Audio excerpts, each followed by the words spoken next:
Hello guys and welcome to another video. Today we are going to react to CTH Training. Football expert reacts to viral training TikToks, and let's go. Advice online, but some of the worst is on TikTok. And today I'm gonna be reacting to a bunch of football training TikToks I've never seen before. I'm scoring each video either gas or trash to finally end the debate about whether the training advice you see on TikTok is actually good advice or if following anything these people say is making your game worse. Okay, prediction. I think probably 70% of football TikToks are trash.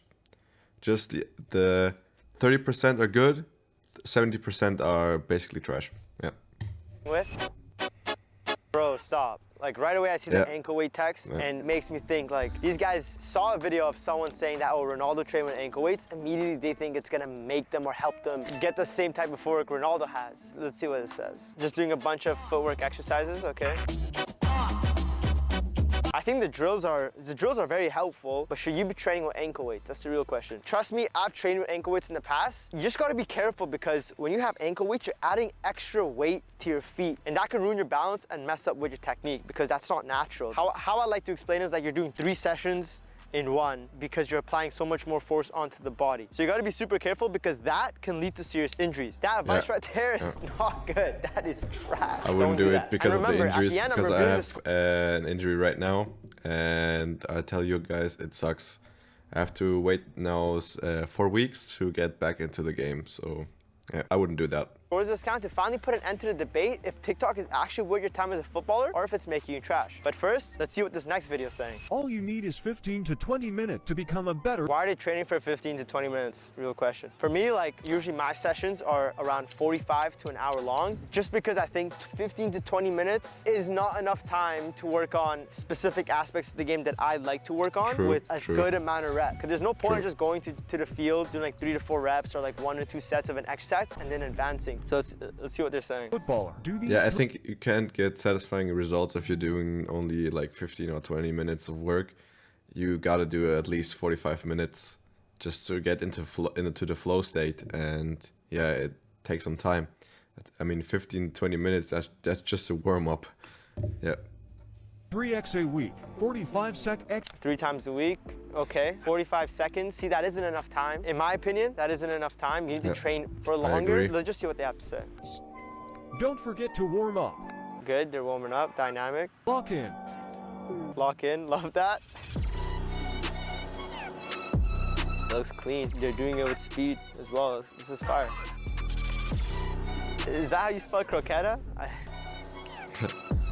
Hey, Ronaldo, GOAT, I love that. He is the GOAT. Was that gas or trash? If you're gonna go out there with a partner, I ain't gonna lie, like when you're training with a friend, I see it as an amazing opportunity to work on game realistic situations that directly transfer over to the real game. Like let's say 1v1s. I think she can train a little longer rather than 15 to 20 minutes. I think if she does 1 minute per exercise and then do 2 or 3 sets and then have like 45-50 second rest in between each exercise, I think this can go on for 30-45 minutes. The more reps you get, the more touches you get, especially with this type of training, the more beneficial it's going to be for you and the more comfortable you're going to get on the ball and the faster you're going to accelerate that. I'm going to say that's gas. It's just they could have trained for longer. I'm excited to see what the next video is saying. This is what a day in the life of an aspiring footballer looks Day in the life, aspiring footballer. Let's take a look. like. After I woke up and got ready in the morning, the first thing that I did was a quick work. That's crazy. When I wake up, right away I go for like a walk because then I expose my eyes to natural light, to sunlight. What that does, it increases the serotonin in my body, which wakes me up. I wouldn't get into a workout right away just because there's a lot of better things you could be doing that are far more beneficial, like getting sunlight, going for a walk. But I love the grind from the kid, so it is what it is. I did was a quick workout focusing on legs and core. Here are a couple of the exercises that I did. Okay. Once I was done with the workout, I had a quick snack, and then I packed my bag and got ready so I could head over to the pitch. When I arrived at the pitch, I started my session right away where I focused on improving different aspects of my offensive game. Okay. Yeah, fast feet, not bad. Juggling, love that. Working on the creativity, having fun with the ball. And yeah, I'm gonna stop stopping it and just watch it now.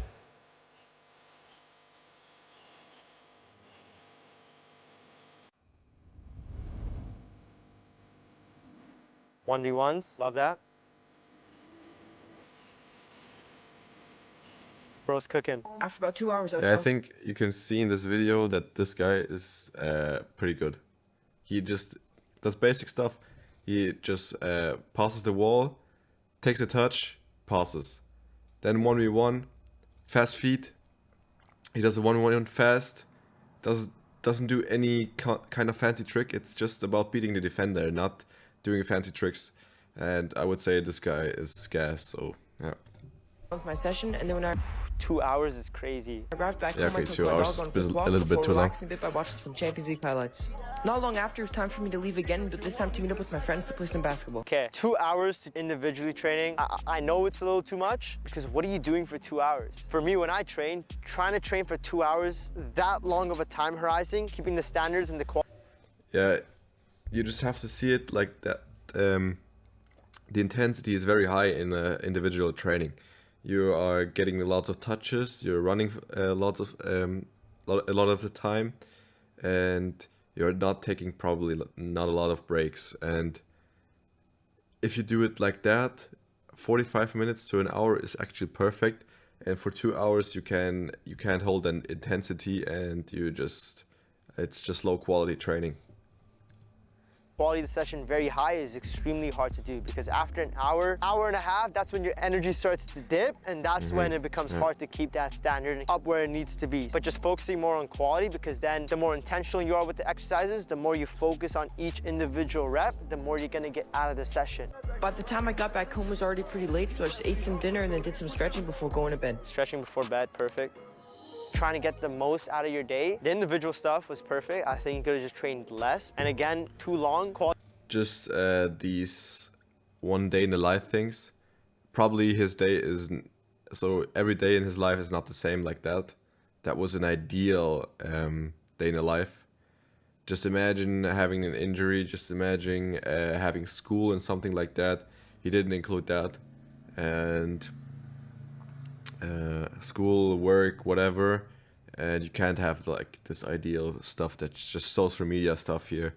He's probably having like holidays or some free time, then you can do that. Or he's a professional, I don't know, maybe he gets money from that, but yeah.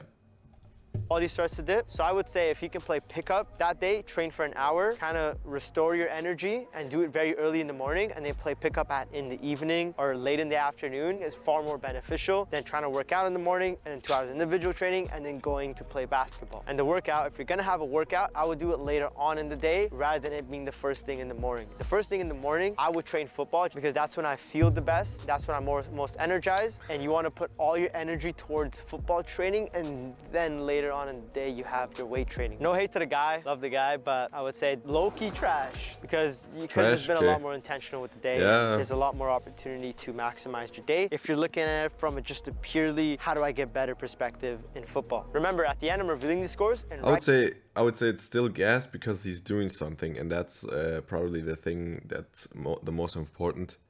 Just not like laying down in bed and doing nothing and complaining that you're not good. But he's like doing a workout, doing a session. It's maybe too much, but yeah, I wouldn't say it's trash. Right now, things aren't looking too good for TikTok training, but hopefully this video doesn't let us down. 2 football hacks that you need to know. Number 1, Vaseline. You can put these at the back and the front of your boots to avoid blisters when you get... To avoid blisters, honestly, 100% honest, grip socks will just do the trick. Well, why blisters happen is due to the rubbing of your foot against the sharp edges of the boot. So how you can prevent that is when you put the Vaseline, it prevents friction from happening, which prevents blisters. So W advice, it may work for him, but I just think grip socks is just a better option. Yeah, and like you don't need to worry about putting Vaseline on or any of that stuff. Number 2, vapor rub. You can put it right here on your Oh, dude, this one is a cheat code. shirt and it makes you feel alert for the entire game. Not that it makes you feel alert. Like we did this back at the Y-Caps. Literally everyone did this. There was a time where like everyone just had like a vapor rub mark right on their chest, because what that did is it opened the pores of the nose. I don't know the science behind it, but like it would just help you breathe a lot better through your nose. So this is gas. I ain't gonna lie, this one's gas. If you're cheating yourself when you're playing PlayStation. Oh, Gaffer's chatting. Let's hear this. Or you're doing ball with girls and stuff. In 5 years, when your teammates that are grafting are playing in a youth cup and making their debuts at 17, you're going to be the one that's regretting. Keep doing your extras. I call it 1%. I agree, 100% Something agree. needs to separate you from your teammates. You get me? If there's another striker in your team, I agree. If he's in the gym, you got to be in the gym. If he's doing shooting after training, you got to do shooting after training. You can't cheat the game. You can't get a contract by sitting down, doing the minimum, doing your session and going home. You need to do extra. I wish I had a coach You like need this. to watch every game. Don't cheat yourself. Don't go to bed thinking, I could have done more. In 5 years, you're going to regret it. Everything comes out of sacrifice. If you want to get better at soccer, you have to spend more time playing football, more time training, working on your weaknesses, mastering your strengths, and just continuously looking for ways to improve. So, Gaffa's gas. W Yeah, I would Is it agree. too late for me to go professional? What is his background? Why is bro in his backyard? How old are you? I'm 13. Are you laughing at? I would have the same reaction. No, I'm not laughing at you. I'm laughing at the fact that you think that age is too old to go pro. Wait, really? Of course not. You're still so young. You've got plenty of time, so just focus on your football, keep working hard, and the opportunities will come. Opportunities will come if you actually seek the opportunities. But yeah, he's right. And when the opportunities do come, you'll be ready because you're training really hard. That's great advice. So I'm going to give you a follow for more. That is good advice. That is gas. Yeah, I wouldn't say there is any age where you can't become a pro footballer. I mean, there's lots of like professional footballers that became professionals at the age of 25. So yeah, you just have to keep working, and the opportunities will come eventually if you're good enough. So yeah. What's your dream? My dream is to become a football player, Love that. play for Real Madrid, and win the Champions League. Love that. You gotta believe in yourself, man. If you don't believe in yourself, you'll never put in the work and you'll never make it. Love that. Whoa, that's a good dream. Show us a trick. Bro almost cooked. We need to tag Real Madrid in this. They need to see it. What do you need to make it happen? I need flights, training, Flights? Where's bro going? equipment, boots, and footballs. And by the way, companies are going to want to sponsor you, right? So maybe you should put together your dream Leveraging social media to try and get him up. Perfect. on a letterhead saying this is what I'm going to do, and I'm going to be the most famous footballer in the world. Do you want to sponsor me now when I'm reasonably priced, or later when I'm too expensive for you? Social media, okay? You've got the eye of the tiger in you, man. I can see it. What's your name? Adi Gabeshi. I see it on the back of a t-shirt, man. RD Gabeshi to Real Madrid. I love your dream. Thanks for sharing with us. I love this video. W advice. Yes. Yeah, it's just Footballers motivation, make but I wouldn't say that it's advice. You shouldn't. I mean, it's good to have dreams, but you still have to be some kind of realistic. Yeah, have dreams and chase them, but always be on your ground and just watch how you're performing, and don't do yourself like put pressure on yourself, because there's also lots of other things in life you can do if you don't become a football professional. Holy. 10,000 kickups.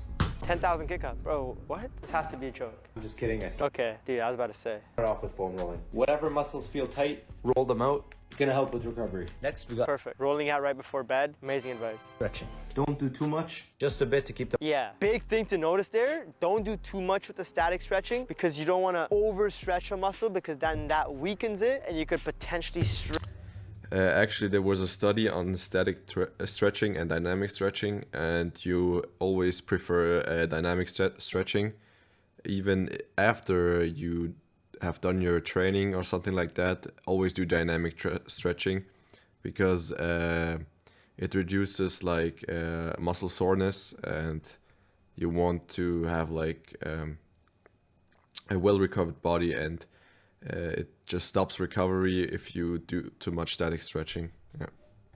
drain that muscle. Then we got journaling. Reflect on the day and put down whatever's on your mind.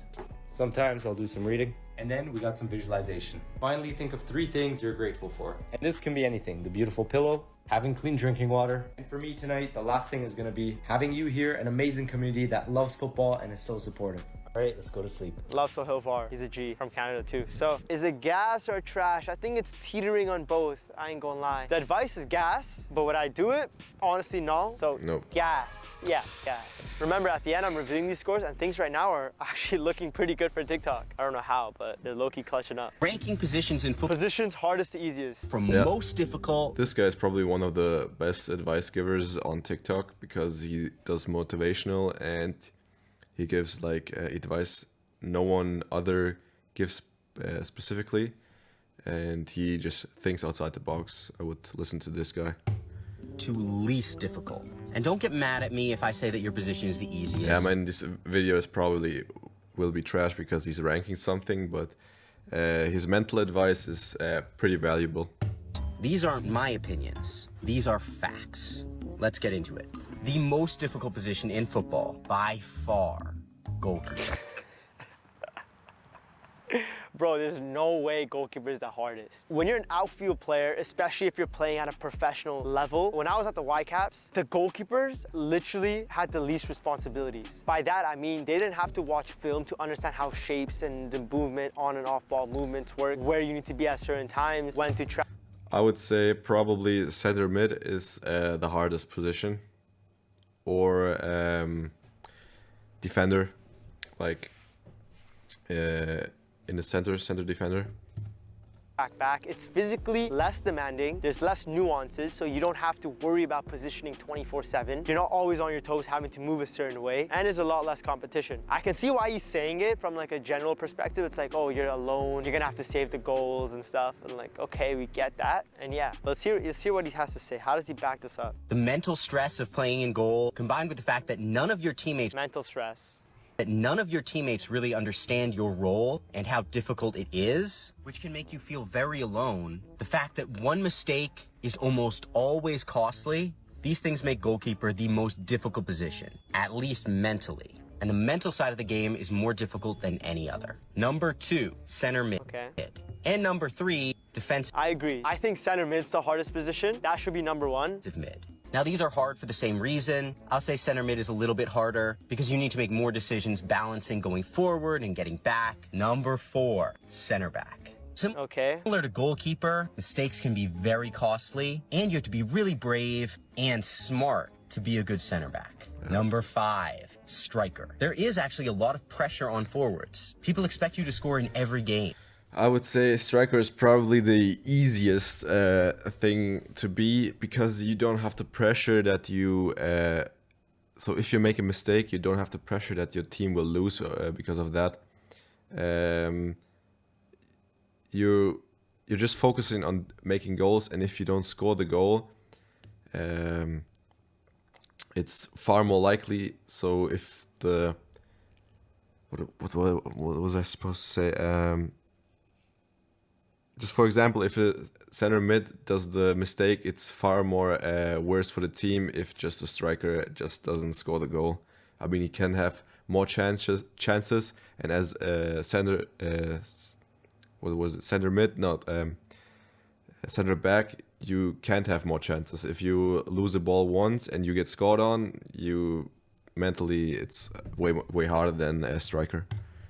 Expectations don't make a position hard. I feel like we're looking at the wrong metrics here. Expectations and severity of mistakes. Does that make a position harder? Yep. Not really. It puts more pressure on that individual, but that doesn't necessarily make the position harder. That's valid. But overall, love the guy, love Coach Christo. That's low-key, it's low-key trash. Goalkeeper's not the hardest position. Yeah, it's low-key trash, but he made a couple of valid points there though. So today I'm going to show you what you need to do every time you get new boots. Okay, what do I do? First things first, I always take out the inner soles and replace them with my old boots, but I always replace the inner sole. Does he explain why? For those that don't know, put your boots on and soak them in warm water for 10 minutes. I probably wouldn't do that because you're low-key damaging the material of the boot, and you want to do it in a very natural way. You want to wear the shoes and let the shoes kind of mold into the shape of your foot as you continue to play and as you get more used to it. That's low-key trash because it's unnecessary to do that. I can see how it's helpful, but it's super unnecessary. You might be damaging the shoe, so don't do that. I ain't gonna lie, like the trash TikTok is making a comeback right now. Hopefully the next video is a lot better. Duo training session, let's see it. Warm up. Short passes, long passes, perfect warm up. Working on both feet, super important.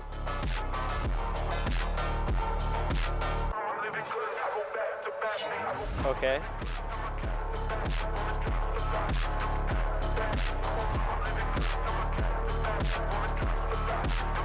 honestly, like, this is cool, but when I'm training with a partner, what I like to do is, again, game realistic situations. Like, what is gonna happen in a game for himself, for him, and me, and how can we integrate that in a way where I'm working on game realistic situations, but he is as well. Yeah, you could do the passing drills and just like regular shots and stuff. Like, it will be beneficial, but like, whenever I like to train, it's like, how can I get the most out of the session, and what will actually translate over to the real 11v11 game? Game realistic situations. Yeah. Like here, I like agree. it. I like the Yeah. idea. Touch, pass, touch out, finish. What you can do just to make it a bit more game realistic is pass, touch, engage in a 1v1, pretend the defender's there, cut in, and finish. Okay, 2 touch. I feel like they're more training for fun rather than being intentional with trying to improve, if that makes sense. Yeah. From a football advice perspective, like this is how you should train, it's trash. But from a go have fun, just like chilling with your boys, just going and training, having a little calm session, it's gas. But overall, from a football advice perspective, low-key a little trash. Dude, the advice has to get better from here. Like there's no way. Defend fast players, okay. Close down space and direct the sideline. Perfect. You want to force them away from the net rather than letting him cut centrally, because then it creates like a shooting opportunity. Anticipate the move and step in to shield the ball. Perfect. Just using your body, One thing. especially if they rather than letting him cut centrally, because then it creates like a shooting opportunity. Yeah, you always have to give the striker like a direction to go. Don't stand like frontally, just make some space that he has to go either that way, so either that way or that way, so you can cut them down. And then always engage not with the feet, but with your body first, so fast players won't get around you. Anticipate the move and step in to shield the ball. Perfect. Just using your body, especially if they take a heavy touch, and you can just let it roll out. One thing to be careful though, it's easy to just look at videos like this and be like, oh, this is how you defend a fast player. Because what this video lacks is a little bit of depth. The winger could have just literally tapped it in, rotated the defender's hips to literally pretend he's going inside, rotated his hips, then he could have exploded out. A good winger is gonna do that every single time, but you can't really calculate for that at the same time. So it's gas. The trash advice might make a comeback still, but so far, I think TikTok should be good, hopefully. This video is only for players who want to improve their technique. I want to improve? This is something no one talks about, and here's how you can do it. Step 1, grab a ball and go to the nearest wall. Step 2, complete 10,000 touches. This will He's talking about improving technique, and he's telling me, okay. take you about an hour and 30 minutes. Step 3, repeat step 1 and 2 for the next 30 days. Think about it. If you touch the ball 300... So he's telling me to go to a wall, just pass off a wall, control it for an hour and a half every single day, just to get as many touches as possible. 1,000 times, it will be unreasonable. I wouldn't say it's good advice. I mean, he has he's right that you have to do like a lot of touches, but you should do like not only basic wall touches. You should juggle. You should maybe differentiate how you control the ball, and how you like touch the ball with your inside, with your outside foot, and just don't do like basic wall passes. I mean, you can do them as a warm-up, like come in and you have to differentiate. You have to open up, if you touch the ball or make a pass and then accelerate into another direction. Just don't make it as like that monotonous. I don't know the word. For you to not improve. And if you want a full breakdown on how to become a complete... To some extent, yeah, just the more touches you get on the ball, the more you do something, the better you're gonna get. But I feel like you gotta be more intentional with the touches. If you're just trying to pass and receive, to improve that technique, I would just be a little bit more intentional. I'd touch it, control with the inside, then pass it back. Or I'd touch it, control with the inside, pass it back. Or touch it with the outside, pass it back. It's gonna help you, but I just feel like there could be a lot more variety in your training that you can implement. So you're not just working on one aspect of the game every single day, but you have more variety and you're working on different elements of your game throughout the week. Because football isn't just you get good at one aspect of the game and suddenly you're Neymar or you're Messi. Every single footballer is so well-rounded. Like Messi can shoot the ball, Messi can dribble. But there's so many elements to the game that are just missing if you just work on one aspect. This is trash advice. Like, there's a lot better way you can do this. Here goes nothing.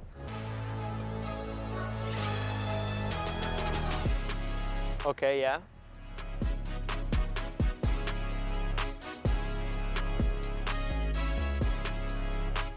work twice as hard off the ball. That's something you should be doing regardless. Is that necessarily going to help you with confidence? Honestly, no, because that has no real correlation to confidence. Confidence is a self-belief issue. If you get a sick challenge in, that's going to give you that positive reinforcement. It's like, whoa, I'm actually him. I can actually do it. I'm pretty good. And that can kind of trigger a bit of confidence to come into your system to play your... The thing is, confidence comes with the time you play football. The more time you play on the pitch, the more time you have played, the more touches you have, everything. With that comes confidence and the flow state. And if you manage to go into flow state easily, and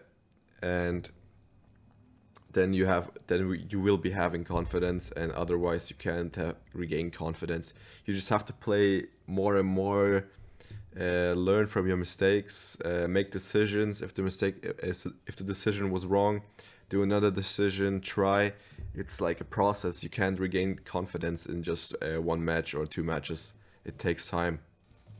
Your game. If you lack, for example, I used to lack confidence, which is just self-belief, and the way I gained my confidence was first meditation and visualization, getting back into the present moment. Confidence is just merely self-belief, believing in your abilities. This advice was low-key trash. It helps, but is a much better way to address confidence than saying, oh, just run harder off the ball. Oh, just play simple passes. So overall, TikTok can be good. It can be a good place to get some valuable information, but it's missing a lot of context in the videos. And the final score is a tie game. Gas, 7, trash, 7. So it's a 50-50. Sometimes you can get really good advice, and sometimes you can get honestly very generalized trash advice. So don't just believe everything you see on TikTok. So the only advice you should be getting off TikTok is from CTA Training. Now, go and watch this video next to see how Pro Academy players train to get to the next level. Peace. Yeah, check this guy out. I will link this video down below, link his channel down below. Thank you. I would say most advice, you just have to use your brain if the advice is truly like good. Just don't believe everything. Yeah. We see ourselves in the next one. Bye.